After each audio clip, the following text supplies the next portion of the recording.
आकाशवाणी भोपाल से प्रस्तुत हैं प्रादेशिक समाचार।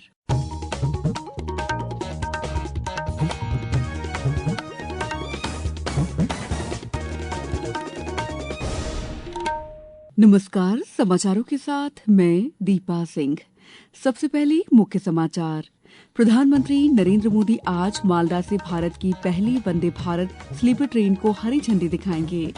केंद्रीय मंत्री नितिन गडकरी और मुख्यमंत्री डॉक्टर मोहन यादव आज विदिशा से 4,400 करोड़ की 8 राष्ट्रीय राजमार्ग परियोजनाओं का करेंगे लोकार्पण। उज्जैन में श्री महाकाल महोत्सव का चौथा दिन शाम को इंदौर और मुंबई के कलाकार देंगे संगीत की प्रस्तुति। और राष्ट्रीय स्टार्टअप दिवस पर राज्य ने हासिल की बड़ी कामयाबी, लीडर श्रेणी में मिली मान्यता। अब समाचार विस्तार से। प्रधानमंत्री नरेंद्र मोदी आज मालदा रेलवे स्टेशन से भारत की पहली वंदे भारत स्लीपर ट्रेन को हरी झंडी दिखाएंगे। ये ट्रेन हावड़ा, गुवाहाटी और कामाख्या के बीच चलेगी। कुछ सेवाओं की शुरुआत वे वर्चुअल रूप से भी करेंगे। पूरी तरह एसी ट्रेन कम किराए में आरामदायक और तेज यात्रा की सुविधा देगी। इस ट्रेन में 16 आधुनिक कोच हैं और इसमें 823 यात्री सफर कर सकेंगे। ये सेवा यात्रियों, छात्रों, कामकाजी लोगों, व्यापारियों और तीर्थ यात्रियों के लिए काफी उपयोगी होगी। इसके साथ ही प्रधानमंत्री पश्चिम बंगाल में 4 नई रेलवे परियोजनाओं की आधारशिला भी रखेंगे। शाम को वे असम के गुवाहाटी में बोडो समुदाय के सांस्कृतिक कार्यक्रम में भी शामिल होंगे। केंद्रीय सड़क परिवहन और राजमार्ग मंत्री नितिन गडकरी और राज्य के मुख्यमंत्री डॉक्टर मोहन यादव आज दोपहर 2 बजे विदिशा में एक कार्यक्रम में शामिल होंगे। इस दौरान राज्य में 4,400 करोड़ रुपए से अधिक की लागत वाली 8 राष्ट्रीय राजमार्ग परियोजनाओं का लोकार्पण और शिलान्यास किया जाएगा। इसके साथ ही 3 ड्राइविंग ट्रेनिंग सेंटर की भी शुरुआत होगी। इन परियोजनाओं से प्रदेश में सड़क सुविधा बेहतर होगी, साथ ही लोगों को सुरक्षित और सुगम यात्रा का लाभ मिलेगा।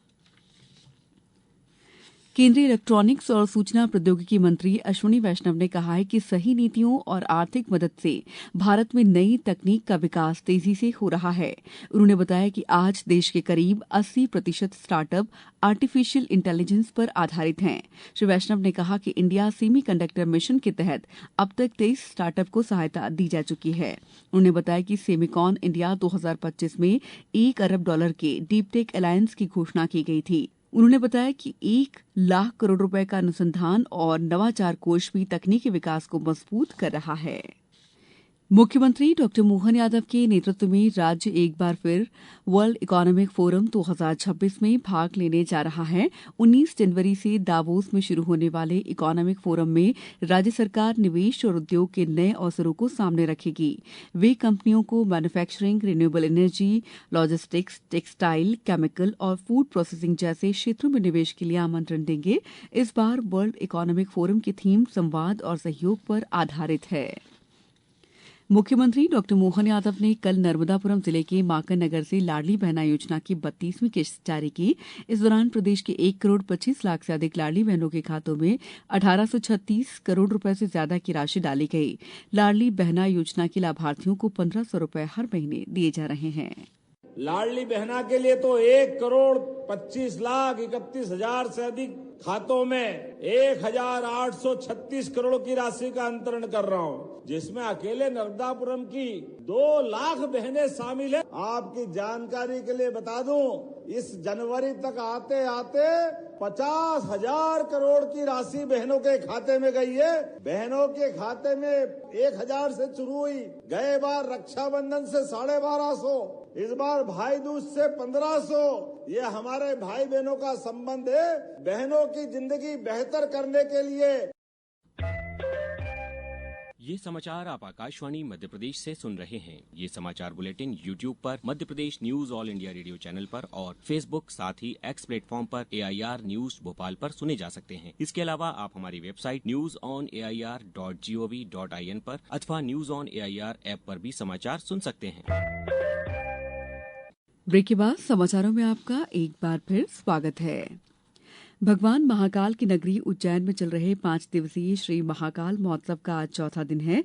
आज शाम संगीत प्रेमियों के लिए खास कार्यक्रम होगा। इंदौर के श्रेयस शुक्ला और मुंबई के विपिन अनेजा अपने बैंड के साथ मधुर संगीत की प्रस्तुति देंगे। कल सांस्कृतिक संध्या की शुरुआत सुप्रसिद्ध गायिका सोना महापात्रा की प्रस्तुति जयकाल महाकाल से हुई। उनकी आवाज से पूरा महाकाल लोक जयघोष से गूंज उठा। ये श्री महाकाल महोत्सव वीर भारत न्यास और श्री महाकालेश्वर मंदिर प्रबंध समिति द्वारा संयुक्त रूप से आयोजित किया जा रहा है।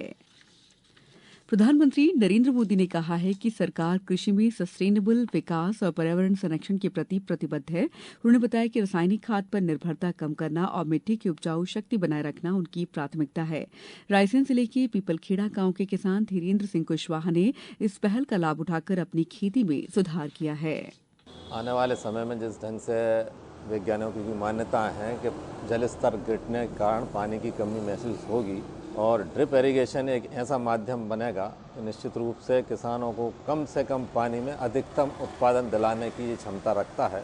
ये तकनीक किसान की उन्नति में एक महत्वपूर्ण योगदान देगी। निरंतर आने वाले समय की कठिनाइयों को देखते हुए यदि हम अपनी खेती की तकनीकी में बदलाव नहीं करेंगे, जैसा कि माननीय प्रधानमंत्री मोदी जी का विजन है कि उन्नत भारत के लिए उन्नत खेती आवश्यक है, तो उन्नत खेती के लिए उन्नत तकनीकें आवश्यक हैं। उन्नत तकनीकों के लिए कृषि ज्ञान का विस्तार करना भी अति आवश्यक है, जो भारत सरकार के द्वारा निरंतर किया जा रहा है।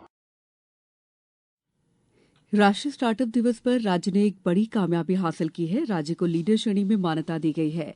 मुख्यमंत्री डॉ मोहन यादव के नेतृत्व में राज्य ने लगातार अच्छा प्रदर्शन किया और ये स्थान बनाए रखा। प्रधानमंत्री नरेंद्र मोदी के मुख्य आतिथ्य में कल नई दिल्ली में राज्यों के स्टार्टअप रैंकिंग का 5वां संस्करण आयोजित किया गया, जिसमें देश के सभी राज्यों और केंद्र शासित प्रदेशों के स्टार्टअप सिस्टम का मूल्यांकन किया गया। प्रधानमंत्री ने कहा कि भारत अब दुनिया का तीसरा सबसे बड़ा स्टार्टअप हब बन गया है। 10 साल पहले देश में सिर्फ 500 स्टार्टअप थे, आज ये संख्या 2 लाख से अधिक हो गई है। और अब खबर मौसम की। उत्तर भारत से आ रही बर्फीली हवाओं के कारण राज्य में कड़ाके की ठंड पड़ रही है। मंदसौर में न्यूनतम तापमान 2.5 डिग्री सेल्सियस दर्ज किया गया। आज सुबह प्रदेश के 15 से अधिक जिलों में हल्का से मध्यम कोहरा छाया रहा। शहडोल, अनूपपुर, उमरिया, कटनी और मैहर जिलों में शीतलहर का अलर्ट जारी किया गया है। मौसम विभाग के अनुसार पहाड़ों में बर्फबारी के बाद प्रदेश में ठंड बढ़ गई है। अगले 2-3 दिन तक तेज ठंड बनी रहने की संभावना है। विमेन्स प्रीमियर लीग में 2 बड़े मुकाबले खेले जाएंगे। सीजन का 10वां मैच मुंबई इंडियंस और यूपी वॉरियर्स के बीच आज दोपहर 3 बजे से खेला जाएगा। 11वां मुकाबला शाम 7 बजे रॉयल चैलेंजर्स बेंगलुरु और दिल्ली कैपिटल्स के बीच होगा। दोनों ही मैच नवी मुंबई के डी.वाई. पाटिल स्टेडियम में खेले जाएंगे। अब कुछ समाचार संक्षेप में। कटनी जिले में समर्थन मूल्य पर कोदो कुटकी के उपार्जन की अंतिम तिथि बढ़ा दी गई है। अब किसान 31 जनवरी तक अपनी उपज का विक्रय कर सकेंगे। खंडवा में लोक स्वास्थ्य यांत्रिकी विभाग द्वारा स्वच्छ पेयजल आज और कल अभियान के अंतर्गत जिले में गांव-गांव जाकर जल परीक्षण किया जा रहा है। सांसद कप खेल महोत्सव के तहत आगरमालवा स्थित स्टेडियम में आयोजित हुई वॉलीबॉल, बास्केटबॉल, कबड्डी, खो-खो, रस्साकसी जैसी प्रतियोगिता में सभी वर्गों के खिलाड़ियों ने उत्साह के साथ सहभागिता की। गुना कलेक्टर किशोर कुमार कन्याल द्वारा एमएसएमई विभाग के अंतर्गत जिला व्यापार उद्योग केंद्र की विभागीय मासिक समीक्षा बैठक का आयोजन किया गया। भोपाल में 26 और 27 जनवरी को विशेष शिविर आयोजित कर दिव्यांगजनों को निःशुल्क इलेक्ट्रॉनिक प्रोस्थेटिक्स हैंड लगाए जाएंगे। झाबुआ कलेक्टर नेहा मीना के निर्देशानुसार जिले के ग्रामीण क्षेत्रों में कला पथक दल द्वारा ई-केवाईसी और नशा मुक्ति को लेकर जन जागरूकता अभियान संचालित किया जा रहा है। डिंडौरी में आयुष विभाग द्वारा नर्मदा परिक्रमा वासियों के स्वास्थ्य संरक्षण हेतु निःशुल्क आयुष चिकित्सा स्वास्थ्य शिविर का आयोजन प्रतिदिन शाम 6 बजे से रात 8 बजे तक किया जा रहा है। इस बुलेटिन में बस इतना ही। अगला बुलेटिन दोपहर 2:10 पर। नमस्कार।